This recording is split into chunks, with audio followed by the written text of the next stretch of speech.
Muy buenos días, buenas tardes, buenas noches, familia de DAB Español. Habla Roberto con la lección número 28 de nuestro estudio del Evangelio de San Lucas. Hoy estamos estudiando Lucas capítulo 17. Bueno, un repaso rápido de la última lección sobre Lucas 16, el hombre y el dinero. Aprendimos que el dinero es importante para todos en toda la vida, hasta que se usa por Dios para probarnos y exponer nuestros corazones. Vimos la parábola del administrador astuto, que era astuto en el sistema del mundo, deshonesto, manipulador, pero sabía usar el sistema del mundo. Y la lección es que nosotros, los siervos del reino de Dios, tenemos que ser astutos en el uso de los recursos de Dios para el reino. Aprendimos que uno no puede servir a Dios y al dinero, porque el dinero es algo pequeño que Dios usa para probarnos, para mostrarnos quiénes somos. Los fariseos no podían servir a Dios porque amaban al dinero, entonces no eran útiles en el reino de Dios.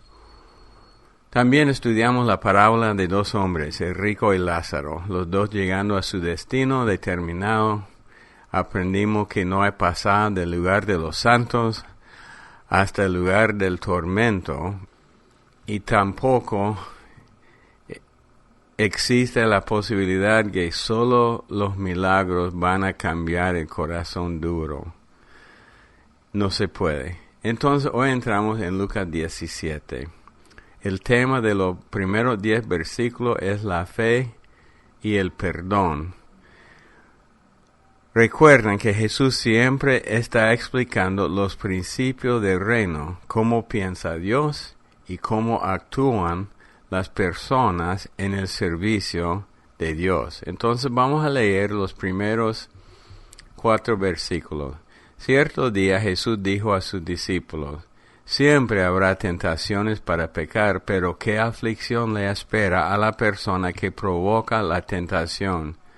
Sería mejor que se arrojara al mar con una piedra de molino alrededor del cuello que hacer que uno de esos pequeños caiga en pecado. Así que cuídense.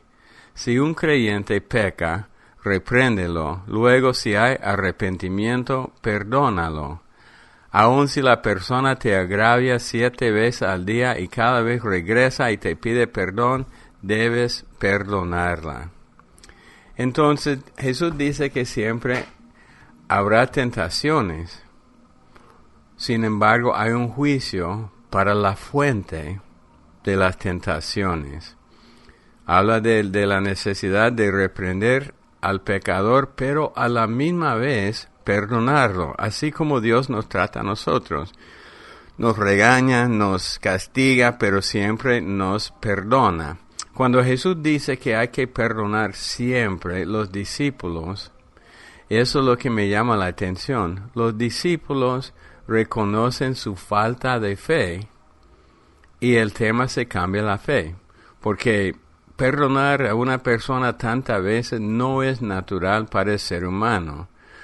Entonces, cuando Jesucristo explica esto a ellos, ellos dicen en versículo 5 que vamos a leer: muéstranos cómo aumentar nuestra fe. 5 y 6.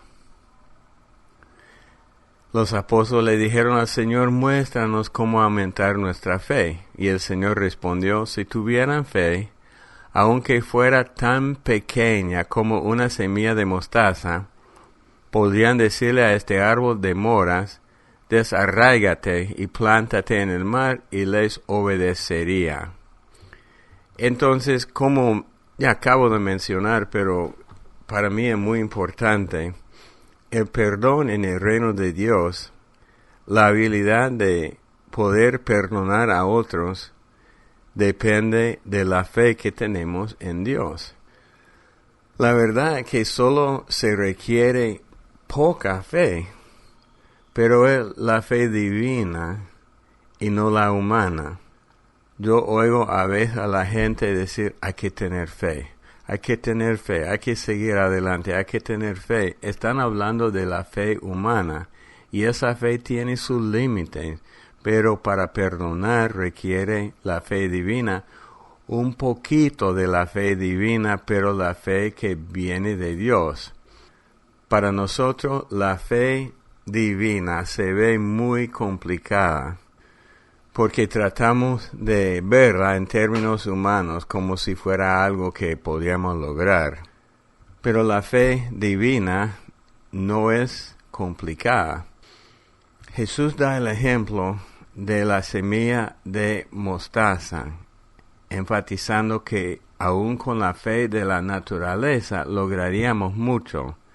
Pero la fe de la semilla de mostaza es la fe en que si se siembra esa semilla va a crecer. Fe en su destino.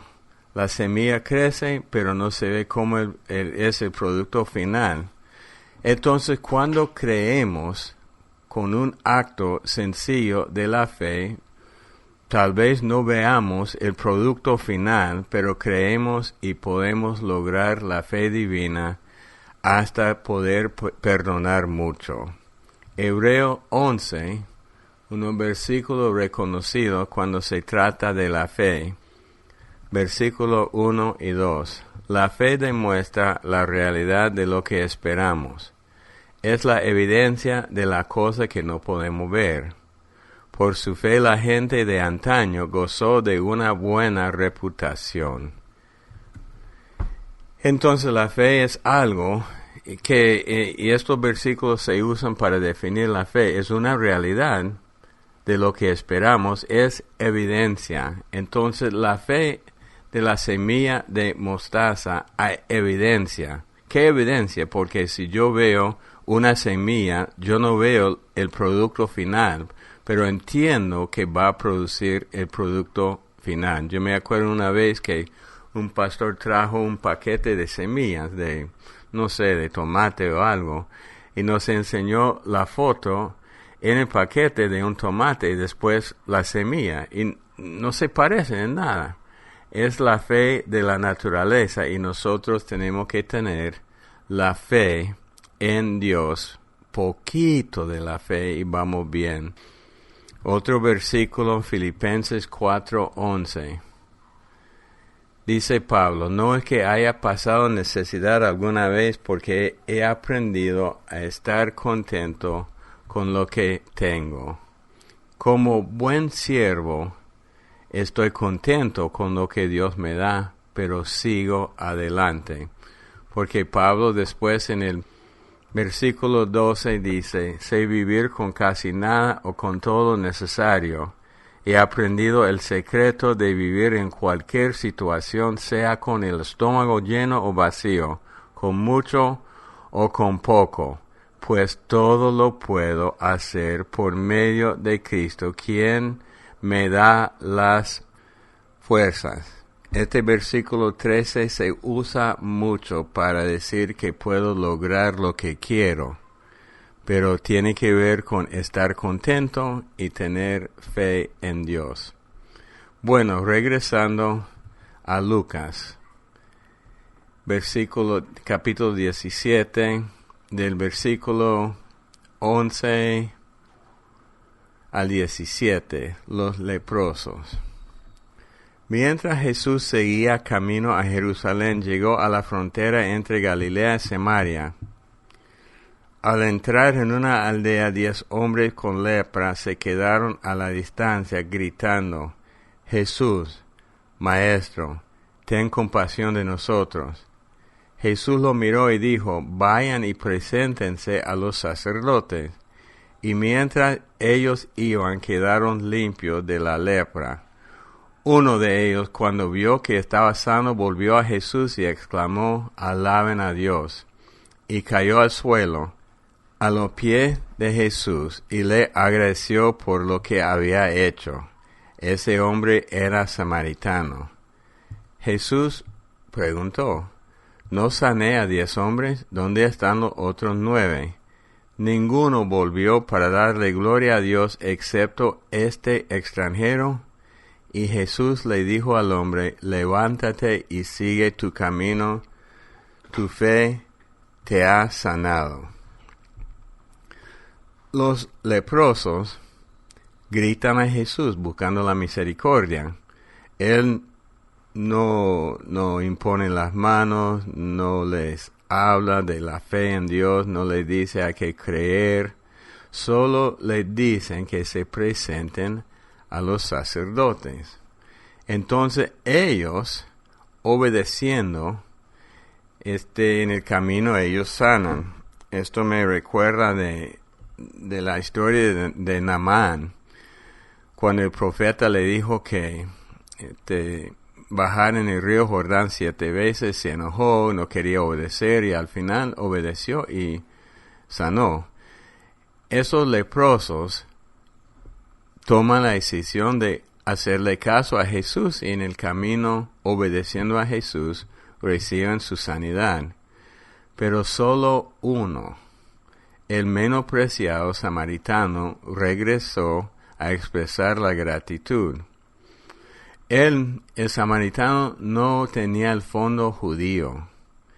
Ellos no eran judíos, eran una mezcla, pero aún él, que no tenía este fondo judío, sabía que debe agradecer a Dios y regresó. Entonces lo que Jesús le dice a él es, levántate y sigue tu camino, tu fe te ha sanado. Y esta palabra, sanado, en la Reina Valera es traducida mejor, dice, tu fe te ha salvado.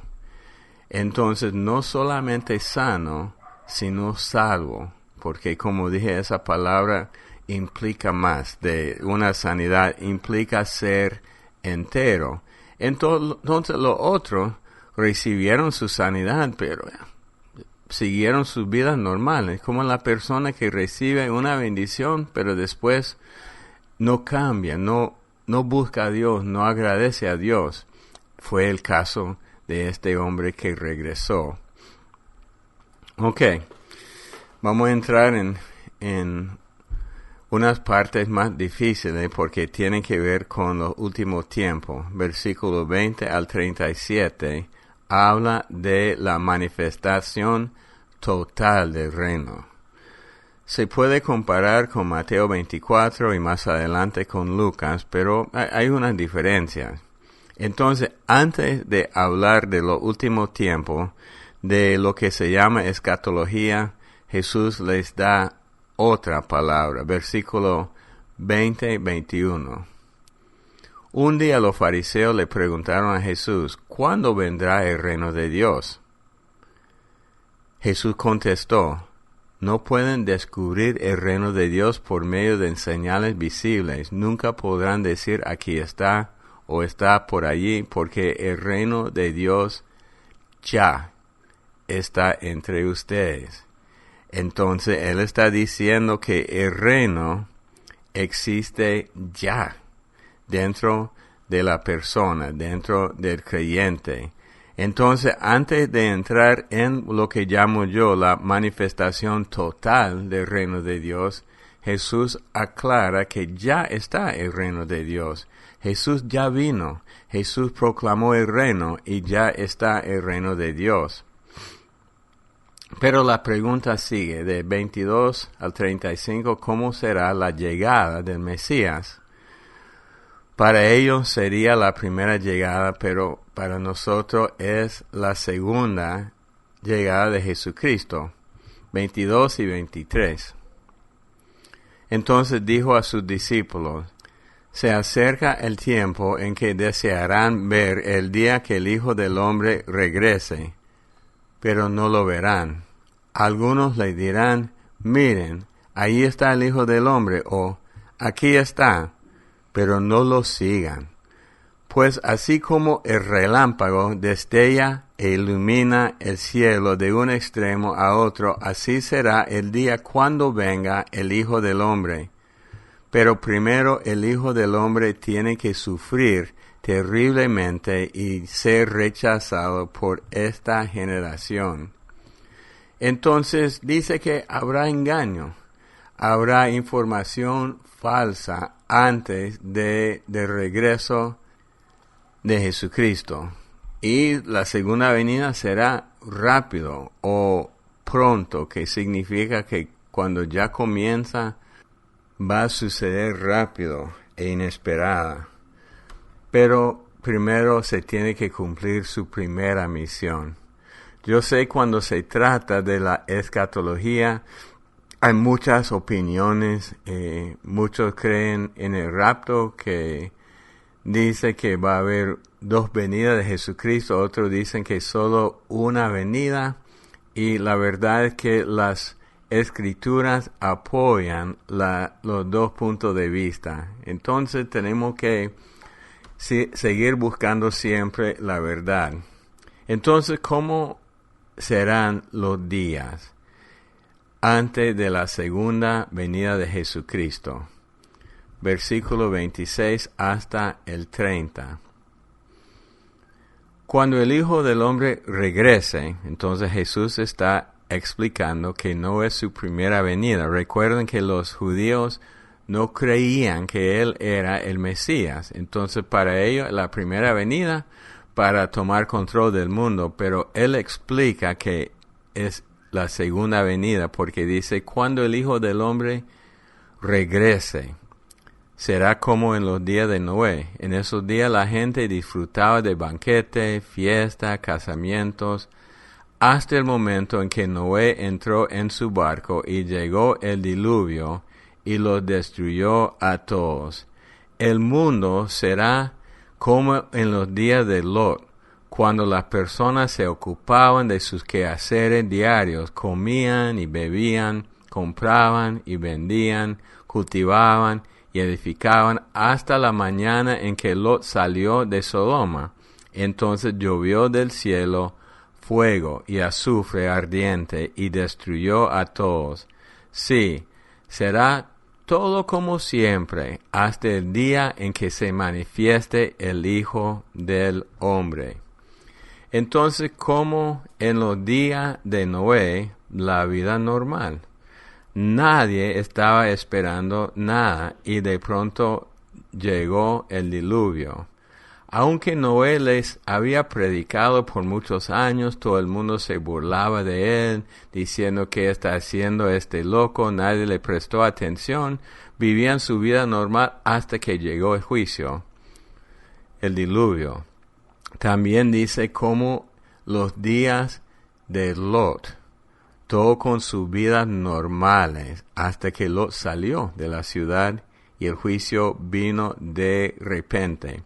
Entonces, para que tengan la información, muchos creen que estos versículos apoyan la doctrina del rapto, porque los casos de Noé y Lot representan la iglesia salva del juicio. Entonces, antes que venga el juicio o a Jesucristo a juzgar, Jesús los lleva.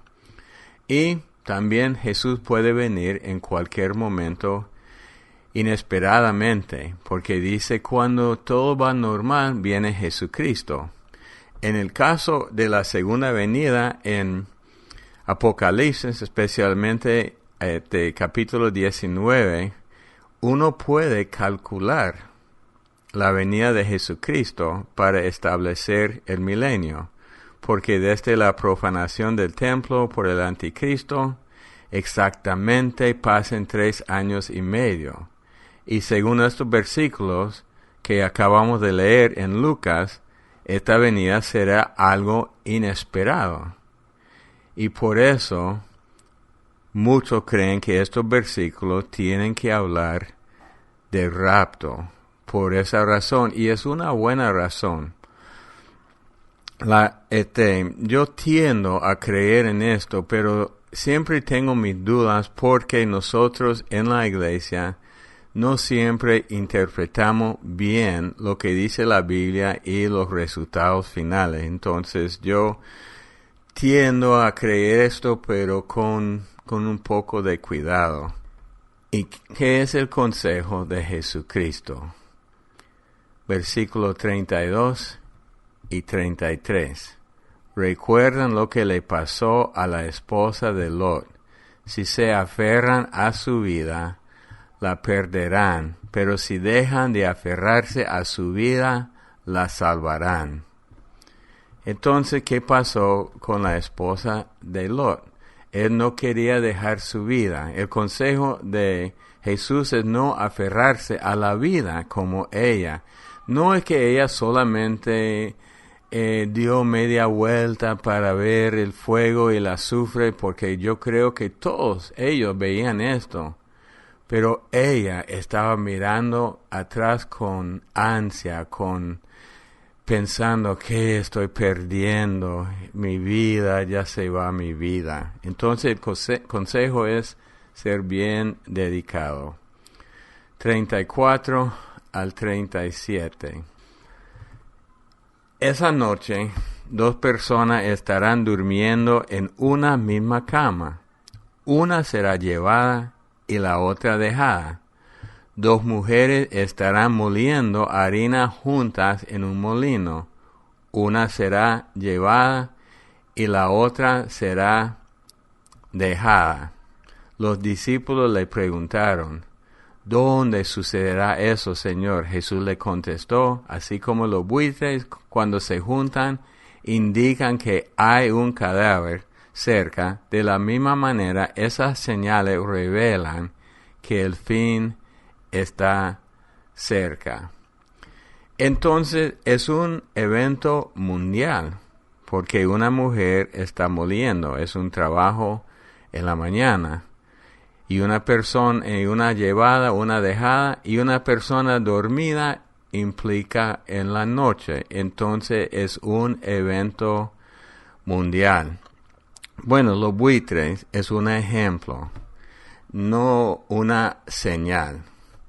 Muchos dicen que hablan, o hay unas traducciones que tratan de hacer algo más grande. Es un ejemplo, no una señal. Igual que la higuera es un ejemplo, no una señal.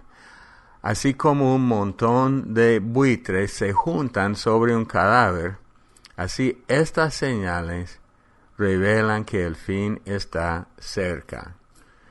Entonces uno pregunta, pero ¿qué señales? Porque todo el mundo vive una vida normal y de pronto llega algo. Eso vamos a tocar más adelante. Todo el tema de escatología es un poco complicado, pero vale la pena estudiar los últimos tiempos. Muchas iglesias ni quieren tocar el tema porque dicen, bueno, vamos a solo enseñar cómo vivir una vida diariamente, pero una gran parte de la Biblia se trata de la profecía. Bueno, más adelante en Lucas vamos a ver más de la escatología. Hay que tomar en cuenta este capítulo, el otro capítulo, Mateo 24, y todo el libro de Apocalipsis, hasta el libro de Daniel, Zacarías, y hay mención hasta en los otro profeta y los salmos. Por eso en el DAB español estudiamos diariamente toda la Biblia para tener el cuadro entero hasta que podamos entender.